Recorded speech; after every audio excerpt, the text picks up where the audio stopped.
அவன் பிரச்சனை அவனுக்குன்ற மாதிரி ஹீரோ வீட்டுக்கு ஹீரோயினை கூட்டிட்டு வந்த உடனே உனக்கும் பாய் ஃப்ரெண்டுக்கும் கன்ஃபார்மாக எல்லாம் முடிஞ்சு போச்சு தானே, இதுக்கப்புறம் அது எந்த வகையிலையும் கண்டினியூ ஆகாதில்ல அப்படின்னு கேட்கும் போது ஹீரோயின் அவளே பாவம் வருத்தத்தில் தானே இருக்கா.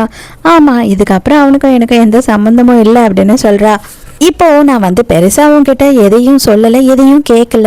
நான் சொல்கிறது ஒரே ஒரு விஷயந்தான், நீ என்னை யூஸ் பண்ணிக்கோ.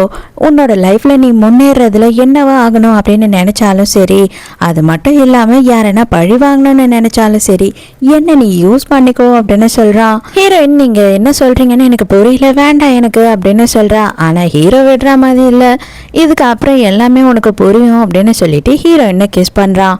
அடுத்து என்ன பண்ணுறான் அப்படின்னு பார்த்தா, இதுக்கப்புறம் என்னோட கேர்ள் ஃப்ரெண்டாக இரு, என்னை வந்துட்டு லவ் பண்ணு, டேட் பண்ணலாம் அப்படி இப்படின்லாம் என்னால் பேச முடியாது, அதுக்கான ஏஜும் எனக்கு இல்லை, உனக்கும் வந்து அதுக்கான ஏஜ் இல்லை, நம்ம 2 பேரும் ஸ்ட்ரெயிட்டாக கல்யாணம் பண்ணிக்கலாம் அப்படின்னு சொல்கிறா. ஹீரோயின் அப்படியே ஷாக்கில் இருக்கா.